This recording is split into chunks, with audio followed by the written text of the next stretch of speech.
Olá, desbravadores. Sou Giovânia Silva, estarei com vocês estudando um pouquinho dessa especialidade, certo? Vamos aproveitar essa quarentena para absorver conteúdos produtivos, tá bom? Vamos começar. Os protozoários, eles são organismos do reino protista, unicelulares, uma única célula, e são eucariontes. Eucariontes são células que elas têm todas as organelas, assim, tipo, é bem estruturado. Núcleo, citoplasma, mitocôndria, eles têm tudo bem organizadinho. As algas também fazem parte desse grupo. Só que as algas, elas são autótrofos. Produzem ou fabricam seu próprio alimento. Pela fotossíntese, como as plantas fazem, ou pela quimiossíntese.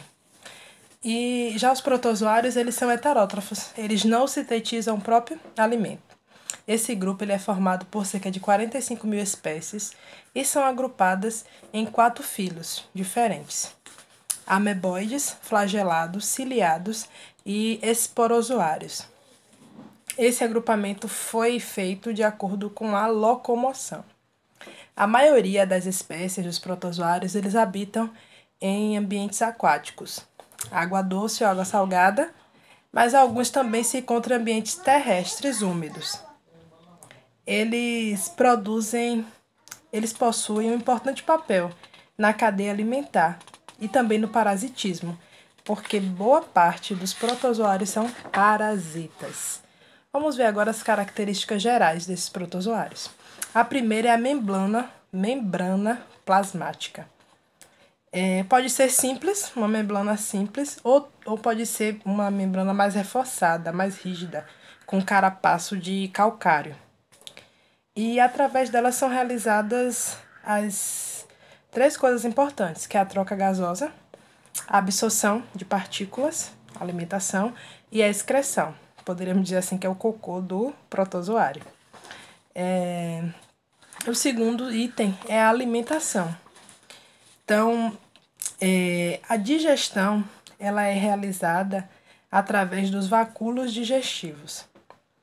E elas são estruturas internas do protozoário que só surgem quando o protozoário ele captura alguma partícula. Então, ele ingeriu alguma partícula, então se forma um vacúolo para digerir essa partícula. Então, é assim, a partícula entra e aí em volta da partícula se forma o vacúolo, que é como se englobasse aquela partícula. Aí a partícula fica ali dentro, é digerida. Se sobrar alguma coisa, alguma excreção, algum restinho dessa partícula, ela é eliminada juntamente com o vacúolo. Então, o vacúolo só existe enquanto está tendo digestão. Quando a digestão termina, tanto os resíduos quanto o vacúolo são eliminados. O terceiro tópico é a locomoção, que ela pode ser de 3 tipos: pseudópodes, cílios ou flagelos. Nessa imagem aqui vocês podem visualizar, certo? O primeiro, que é o pseudópode, são falsos pés. Então, são expansões transitórias do citoplasma. É como se ela se esticasse para alcançar algo, certo? Se locomover e se alimentar. Já o segundo, que são cílios, eles são filamentos curtos e numerosos. Então, vocês podem ver nessa imagem, nesse protozoário de baixo, que tem uma camadazinha ao redor dele todo. Então, esses são os cílios. Eles são bem curtinhos e são bastante numerosos. Já o terceiro são os flagelos. Eles são longos e em menor número, podendo ser 1 ou 2.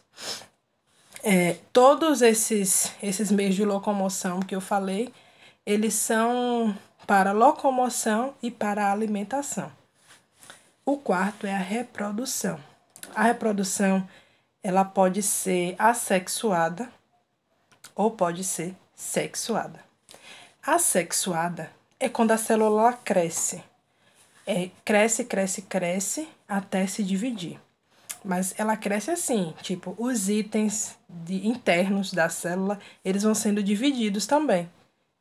Então, quando a duplicação dentro da célula e depois ela se parte e forma 2. Ou seja, ela vai fazer uma divisão binária. A reprodução assexuada também é conhecida como divisão binária. Então, em alguns momentos eu vou usar assexuada, em outros eu posso usar divisão binária. Na sexuada, ocorre assim a conjugação. Então, dois protozoários se unem, trocam o material genético e aí vai originar novos protozoáriozinhos. E o último é a respiração. A respiração dos protozoários ela é aeróbica, absorve oxigênio por difusão. Os filos aqui dos protozoários. Então, como eu já citei antes, essas divisões foram feitas de acordo com a locomoção. E o primeiro são os ameboides, que eles se locomovem através de pseudópodes. São de vida livre e se reproduzem por divisão binária. Este grupo ele é dividido pelas amebas foraminíferas, radiolários e heliozoários. Muitas espécies de ameba, elas estabelecem relações de comensalismo, tipo a Entamoeba coli. Ela vive no intestino de animais, inclusive no nosso, só que ela não causa dano nenhum. Já a outra espécie, que é a Entamoeba stolística, ela causa doença, que é a doença amebiase. O segundo grupo, que são o grupo dos flagelados, eles apresentam um ou dois flagelos e usam esses flagelos para se locomover e para capturar alimento. Quando diz alimentação, não é que ele se alimenta pelo flagelo. Ele usa o flagelo para alcançar alguma partícula e assim ela entra pela membrana e fica dentro do protozoário. Então ele não come pelo flagelo, ele só captura o alimento. São de vida livre e pode se reproduzir ou por divisão binária ou de forma sexuada. Existe cerca de 2.000 espécies e muitos são parasitas do homem. Vamos ver aqui algumas doenças, né, dos flagelados. Temos exemplo da leishmaniose, a doença de Chagas, a giardiase, certo? O terceiro grupo, que são o grupo dos filiados. Eles possuem cílios para locomoção e para capturar alimentos. A reprodução também são as duas. Podem ser sexuada ou assexuada. São cerca de 6.000 espécies e, na maioria, são de vida livre. Poucos são parasitas, certo? E o ciliado a espécie de ciliado que é parasita, ela é bem diferente dos outros protozoários, porque ela é grande. Então, em comparação com os outros protozoários, ela é tipo gigante, certo? E por último, os esporozoários. Eles não possuem nenhuma estrutura de locomoção. São cerca de 5.000 espécies, todas de parasitas, tanto em vertebrados como em invertebrados. Então, sua reprodução ela é uma alternância. Uma vez é sexuada, outra vez é assexuada. Exemplo, doença de Chagas, desculpe, gente, doença de Chagas não. Malária e toxoplasmose.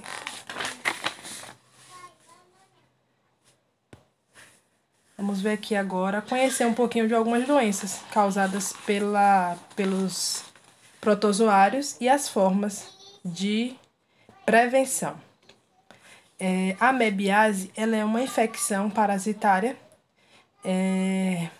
que ocorre no intestino pela Entamoeba stolística, como eu já citei anteriormente. É muito comum em áreas tropicais que têm más condições de saneamento. Então, ela é disseminada pela ingestão de alimentos crus que podem ter sido lavados com água contaminada. Então, nós temos aqui um ciclozinho. Alguém contaminado. Vamos começar por esse de baixo aqui, ó. Parede do cisto, eliminação do cisto nas fezes.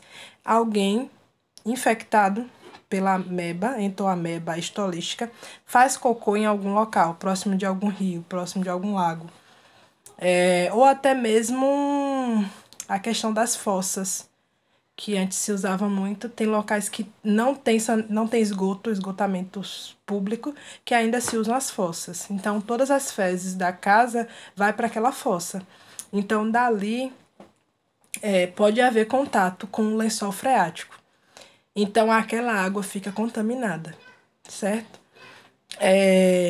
Aí, essa água que vem para as nossas torneiras, ela pode estar contaminada. Por isso a importância de se filtrar, né, e ferver a água. Então, pegou essa água contaminada, lavou os vegetais, provavelmente há uma contaminação. Os cistos ficam ali naquele vegetal. E quando ingerido, o ciclo recomeça. A pessoa vai, os cistos vão ser liberados, a pessoa vai ficar com as entamoebas no seu intestino e quando defecar, vai ter eliminação de novos cistos. Que os cistos são como se fossem ovos. Por isso a importância do saneamento básico, que depende do governo. Mas nós também podemos fazer a nossa parte para prevenção. Lavar bem as mãos, água e sabão, todos nós sabemos disso, isso está sendo frisado muito agora, né, por conta do corona. Lavar bem as mãos após ir no banheiro, antes de pegar qualquer alimento. Frutas e verduras devem ser bem lavadas. Beber água fervida ou filtrada. E evitar também leites, queijos, assim, que são feitos de maneira artesanais, porque eles não passam pelo processo de pasteurização. E evitar também consumir frutas na feira. Tem muitas que ficam ali molhando com aquela água que a gente não sabe a procedência e pode ter uma contaminação. A segunda doença que nós vamos ver um pouquinho é a giardiase. Ela é uma infecção intestinal também. É bem parecida com a amebiase. E a giardia, ela é assim, tipo, bem normal em todo mundo. Encontra giardia em qualquer lugar. Agora, a sua população vai estar maior em locais onde tem más condições de saneamento. E aí a água vai estar o quê? Contaminada. Essa doença ela tem alguns sintomas, que é cólica abdominal, náuseas, diarreia. E o contágio pode ser esse, como nós estamos vendo na foto. Ingestão de água contaminada, de rios, riachos. Até a nossa água, que vem para nossas casas, ela pode estar contaminada, como eu já falei. Piscinas, banheiras de hidromassagem, poços. E também pode ser transmitida através dos alimentos. Alimentos consumidos não lavados ou lavados com água contaminada. Prevenção. Hábitos de higiene. Lavar as mãos. É como na amebiase. A prevenção é essa. Lavar as mãos após ir no banheiro, após trocar a fralda das crianças, após brincar com os animais, antes de comer ou preparar os alimentos, tem que lavar as mãos. Consumir só água tratada. Lavar bem os alimentos. E lembrando que o cloro que usa na nossa água, ele não mata o cisto. Então, nós temos que, além desse cuidado que o governo tem em colocar cloro na água, nós também temos que fazer nossa parte. Ou ferver ou filtrar a água. Terceira é a leishmaniose. Ela também é uma doença infecciosa e ela não é contagiosa. Então, tipo, alguém tem leishmaniose, ele não tem como transmitir para outro ser humano, certo? O parasita ele vai viver e se multiplicar no interior de células de defesa, chamadas de macrófagos. E a leishmaniose ela pode ser de dois tipos. Ela pode ser cutânea, quando a pele fica com feridas, principalmente em mãos, braços, pernas. E se for descoberta tardiamente, a leishmaniose, ela vai ficar em um nível tão grave que ela vai causar feridas também na parte interna do nariz, da boca e na garganta. E aí é conhecida como ferida brava. E o segundo tipo de leishmaniose é a visceral, ou conhecida também como calazar. Ela acontece de forma sistêmica, então acomete vários órgãos de forma geral, assim. Agora, os órgãos principais, que são principalmente atingidos, são o fígado, baço e a medula óssea, que é a parte interna dos ossos. E, normalmente, são atingidas crianças abaixo de 10 anos. A transmissão é pela picada desse mosquito, mosquito palha, que nós estamos vendo aí na imagem. Ele é bem pequenininho, ele consegue passar até pelos buraquinhos do mosquiteiro. Então, como a gente prevenir essa doença, né? Evitar a picada de inseto, usar roupas compridas, calça. Além do mosquiteiro, também instalar telas em janelas e portas. Uso de repelente e evitar locais assim muito próximos a rios, mata fechada, porque normalmente aparece muito desses mosquitos, certo? E outra coisa também, se há um cão na sua casa que ele foi diagnosticado testou positivo, né, para leishmaniose, ele precisa ser sacrificado. Porque assim, o mosquito pode picar esse cão e depois picar um ser humano e aí vai se fazer a contaminação da doença. Então, é importante também. Se há cão contaminado, ele não pode ficar no mesmo ambiente. Infelizmente, precisa ser sacrificado. Vamos ver um pouquinho agora da malária. A malária, ela é causada pelo protozoário Plasmódio. E ela é mais frequente nas regiões regiões amazônicas. E a transmissão acontece o seguinte, vamos ver aqui nesse ciclozinho. A fêmea desse mosquito, ela pica uma pessoa. Esse mosquito já está infectado, então picou uma pessoa sadia, a pessoa fica infectada. Então, o parasita, né? O plasmódio, ele vai para o fígado, faz o seu ciclo lá no fígado, que pode ser normalmente de 6 a 15 dias. E depois disso ele passa para as células, para as hemácias, e a pessoa fica com anemia. E se não cuidado, isso aí se torna de uma forma muito grave. Se outro mosquito pica essa pessoa que já está contaminada, ele vai fazer a disseminação, porque quando ele picar outra pessoa, ele vai estar transmitindo essa doença mais uma vez, então o ciclo recomeça. Então, toda vez que o mosquito faz a picada, ele libera o parasita, libera o plasmódio.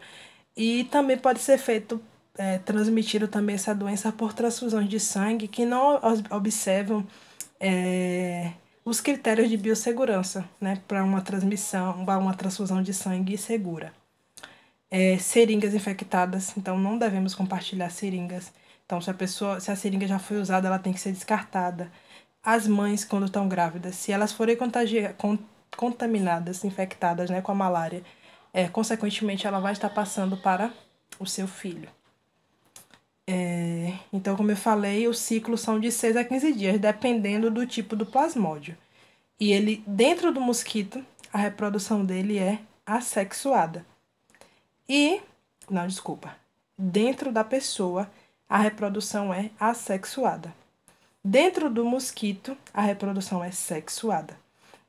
No fim do ciclo, como a gente viu aqui nessa imagem, vai para as células, para as hemácias, como eu disse. E quais são os sintomas? Febre alta, suor, calafrio, a pessoa fica pálida, cansaço, falta de apetite, dor de cabeça, dor no corpo. Então, são assim, sintomas difíceis, né? E eles podem começar bem rápido, tipo de 48 a 72 horas após a infecção, esses sintomas já começam a aparecer. E como é que trata a malária? Com medicamento, então não tem outro tratamento. É assim que se descobre, faz o teste, testa positivo para malária, começa a se fazer o tratamento com medicamentos. Se não tratada, pode levar à morte, porque vai causar anemia e da anemia vai evoluir com outros problemas de saúde. Como prevenir? Evitando a picada do mosquito, né? Repelentes, roupas, telas, que a gente já citou antes.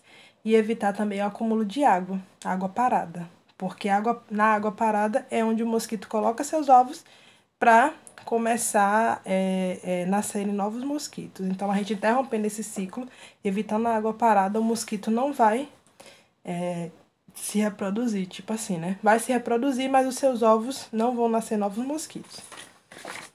E por último, vamos finalizar com a doença de Chagas. A doença de Chagas, muitos pensam que ela é transmitida pela picada do barbeiro, só que não é. Essa imagenzinha é a imagem de um barbeiro, certo? A doença de Chagas, ela é transmitida pelas fezes do barbeiro. Tipo, o barbeiro picou em um local. Enquanto ele tá picando, ele tá fazendo o cocô ali, próximo. Então, quando a pessoa se coça o local da picada, acaba que as fezes que estavam ali vai para dentro da picada. E aí sim, há uma contaminação, certo? E a doença de Chagas recebeu esse nome por conta do cientista que a descobriu, que foi o Carlos Chagas. Ele também teve a ajuda de outro cientista, que foi o Oswaldo Cruz. Então, pronto, o inseto, como o inseto é infectado? Porque a doença não vem do barbeiro. A doença vem de gambás e roedores. Então, quando o barbeiro pica um gambá ou pica um rato, ele adquire a doença, adquire o protozoário. E aí, uma vez contaminado, quando ele picar algum ser humano, ele vai estar transmitindo a doença. Por transfusões de sangue também acontecem, se não for observada a questão da biossegurança, da entrevista, de tudo, para saber se a pessoa tem ou não alguma doença. E durante a gravidez também, pode haver transmissão de mãe para filho, ou por via oral. Como é por via oral? Vai comer o cocô do barbeiro? Literalmente não. Mas se houver barbeiros ou cocô do barbeiro em cana-de-açúcar, em açaí moído, infelizmente, ao tomar o caldo de cana ou ao tomar o açaí, nós podemos contrair. Isso não quer dizer que todo açaí e todo caldo de cana vai estar contaminado, mas nós devemos ter cuidado onde tomamos esses alimentos, né? O caldo de cana e o açaí. Quais são os sintomas da doença de Chagas? Febre, mal-estar, aí vai ter inflamação e dor nas glândulas, as glândulas embaixo do pescoço, as glândulas das axilas e da virilha. Vermelhidão também, inchaço nos olhos, como nós podemos ver na imagem, e as manchinhas vermelhas na outra pessoa. Tem também aumento do fígado e do baço. E depois de alguns dias a febre vai embora. E possa ser que a pessoa não se dê conta que está contaminada. E ela pode ficar assim até 20, 30 anos sem saber que está com doença de Chagas, até que começa a aparecer sintomas mais graves, certo? Nem todos os pacientes evoluem assim. Tem pacientes que logo no início têm outras complicações, mas tem uns que demoram anos até ter uma complicação mais séria, no nível assim de algum órgão. Quando o parasita ele cai na circulação, ele afeta, como eu já disse, as glândulas, o fígado, o baço. Depois ele pode atingir o coração, o intestino e o esôfago, porque são órgãos assim bem musculares. E onde ele faz seus ninhos são nos músculos. Então ele se aproveita disso. E quando ele está lá no músculo, ele deixa um órgão tipo grande, porque ele fica flácido, o músculo fica flácido. E aí vai aumentando de tamanho. O coração não consegue contrair de maneira adequada. O intestino também não consegue funcionar de forma adequada, assim como o esôfago. Qual a prevenção para essa doença? Ter um cuidado redobrado nas regiões onde tem barbeiro. Vale do Jequitinhonha tem uma concentração de barbeiros. Norte de Minas Gerais e também em algumas regiões norte e nordeste da Bahia. Ter cuidado também quando consumir, né? E onde consumir o caldo de cana e o açaí. Prezar por locais que tenham uma higiene adequada. Quanto à cura, não existe cura da doença de Chagas. O que são feitos são tratamentos ao longo da vida do paciente para que ele consiga conviver com aquele hospedeiro, né? Com aquele parasita, com esse protozoário. Então, vamos encerrando por aqui, mas antes eu vou falar para vocês aqui o ciclo, tá vendo como é que funciona? A pessoa é picada, as fezes contaminadas entram, vão para as hemácias e depois vai para o sangue. Aqui, ó, nessa parte de baixo, os ninhos, ó, do Trypanosoma cruzi, que é o nome do protozoário que causa essa doença, eles são geralmente nos músculos, nas fibras cardíacas, ou no músculo do esôfago, ou no músculo do intestino. Assim, causando o que eu falei, os órgãos ficam de tamanhos grandes. Então, para finalizar aqui, ó, a prevenção ela é o melhor remédio. Então, diante de todas essas doenças que nós vimos, seres que não dá pra gente ver a olho nu, como se prevenir, ou como não contrair essa doença, como não ser infectado, fazendo o que nós já aprendemos, né, que são os meios de prevenção. Ótima aula para vocês. Dúvidas, só é perguntar. Até mais.